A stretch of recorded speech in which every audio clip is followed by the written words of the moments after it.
As the Oregon Shakespeare Festival in Ashland prepares for the rest of their 2023 season, they've found themselves at a $2.5 million cash shortfall. We talked to Nataki Garrett about why that's happened. Nataki, thanks so much for being here with us to talk about, what's going on. And I think to start off, for anybody who maybe doesn't know or is unaware of how big it is, can you talk a little bit about the Oregon Shakespeare Festival and why this year is particularly such a big year for it?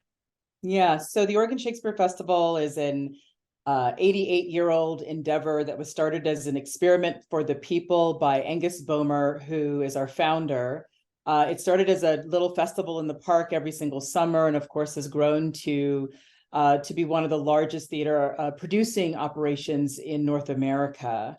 When I inherited the Oregon Shakespeare Festival, we were running 10 to 12 shows and rotating repertory over 10 months. Selling 350,000 tickets a year to about 70,000 patrons. And now it's obviously so big. Can you talk to it? I just kind of comparison, you said worldwide it's huge, but for Ashland and the Southern Oregon economy, looking at it from that standpoint, how important is the Shakespeare Festival? So the city of Ashland sort of grew up and around the evolution of the Oregon Shakespeare Festival. So we are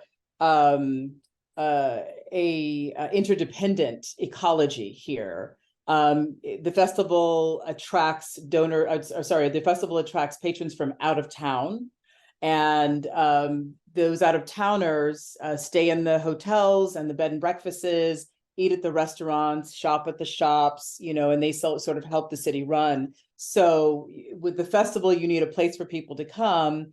And with those places to come, you need a reason to be here. That is the symbiotic relationship between OSF and the city of Ashland, and also the region, the Rogue Valley.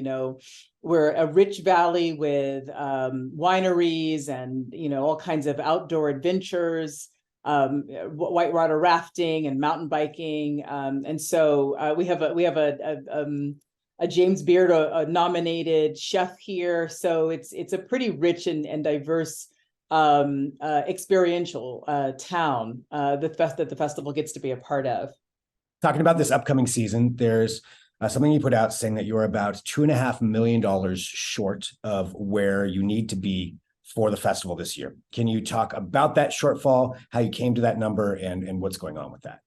So what we're experiencing is a cash flow crisis, actually. Last year, my outgoing executive director set the goals for this year for fundraising, and also set the goals for revenue from ticket sales. And so those goals are still being met over the course of this year.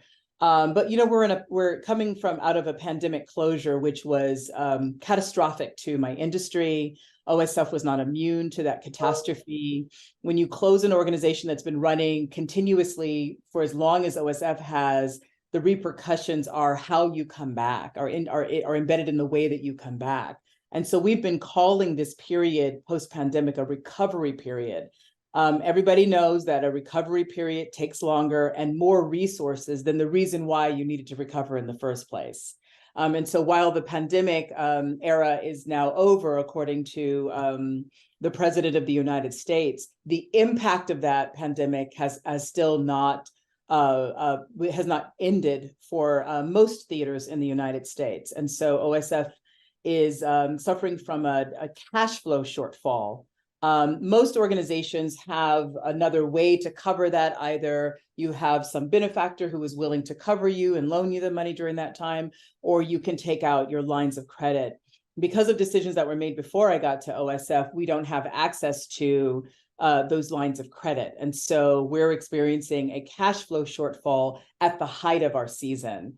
And so we're doing this fundraiser so that we can save the season and ultimately save OSF. What I keep saying to the board and my team is that these are solvable problems, right? We knew going into the pandemic, coming out of the pandemic and going into 2022, that we didn't have a clear line of sight about how the patrons were going to return And even if everybody returned and filled every single seat last year, we still needed to do an immense amount of fundraising, and we came short in both goals in 2022. So now in 2023, the way I like to put it is we basically borrowed from 23 and 22. And so 2023 comes in at an extreme cash deficit, that because we gave that money to a different season. And so while I do believe that the cycle, the way that the money comes in at an organization like mine is, you float on the fall to be able to bring the good work to the people in the summer. Last fall we were at a shortfall because of the way the revenue came in. We started into the top of this year at that same shortfall, and then going into the rest of the season. So we're endeavoring to mount this season. It's a truncated season in terms of the number of plays and offerings. So we did as much cutting as we could to sort of fit ourselves into the number that we felt we had to meet in order to make it.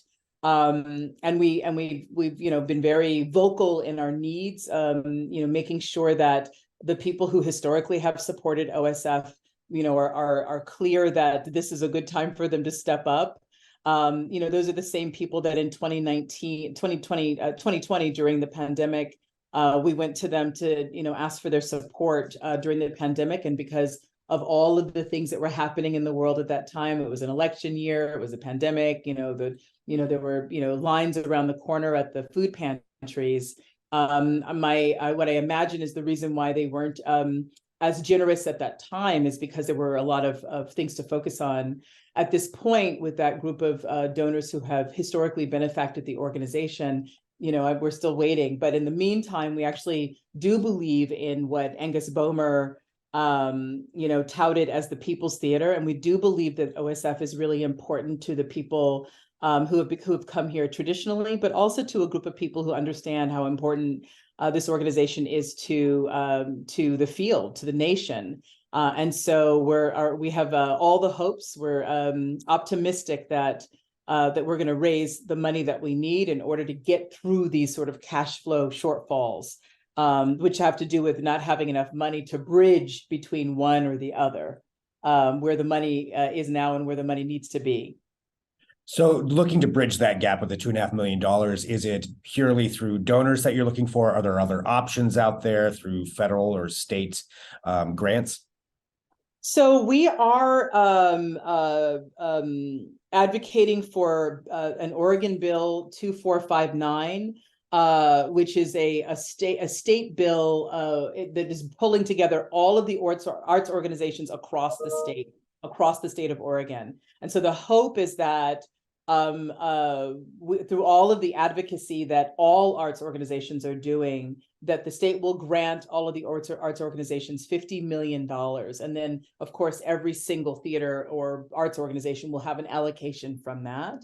And so there is some advocacy going towards state funding. I think the resource is actually coming out of ARPA funding, but the state gets a certain amount of governmental resource no matter what. Federal funding comes to the state no matter what. This is really important because Oregon is not a state that has a kind of tranche of money that supports the arts. And so we rely very much on individual donors, through our trusts, to be able to sustain most of the arts organizations. When you're looking at an organization of this size, people go, well, OSF was a $44 million organization. Where's all that money? Well, it cost an immense amount of money to run a rotating repertory theater. And at the height of the pandemic, our burn rate was about $4 to $5 million a month. If you can imagine how much that endeavor takes, when you're running in repertory, it just costs more money. And so it's money. And what does that money represent? We had 483 employees that we laid off during the pandemic. 483 people in a town of 20,000 people. That's a lot of human beings for such a tiny footprint of a town. And so the ripple effects across the region were real. And so what we're also trying to make sure is that this economic engine of this area continues, because the impact to the region would be catastrophic. So not only would the people who do their work at OSF, and right now I think we have about 326 employees, just doing the numbers off the top of my head. Imagine 326 people being disbanded and removed from their work because we don't have the resource to continue. What are the ripple effects in the city? And then what are the ripple effects in the region? So we're not just fighting for to save OSF and our season. We know that we are interdependent, and that the town relies on us for our for what we generate for it. And so we're all working very hard to make sure that this campaign is a success for that reason. What would happen if you don't reach that goal? I think it's safe to bet that if we don't reach that goal, we will become insolvent. So the goal is to not find ourselves in that position. And we've done a lot to make sure that we can, as much as we could, we got that gap down to this number, right? So if you could imagine how much bigger it was, this is actually a doable number. We can raise this kind of money. If this organization generates $120 million into the GDP, into the economy of this region, then we can generate that money back. That little gap can be filled. Well, Nataki, I want to say thank you very much, for joining us. And for everybody out there, just to kind of wrap up a little bit, what is one thing you'd want somebody who's watching, who wants to help? How can they go about doing that? The arts are very important to everyone. The goal of the nonprofit theater is to serve the public good. The public good that comes to OSF comes from far and wide, and also near and close. And everybody has a responsibility to make sure that this place keeps going. It would be catastrophic not only to the region and to this town, but it would be catastrophic to the field. We are a theater that other theaters follow, and so you can imagine how much of a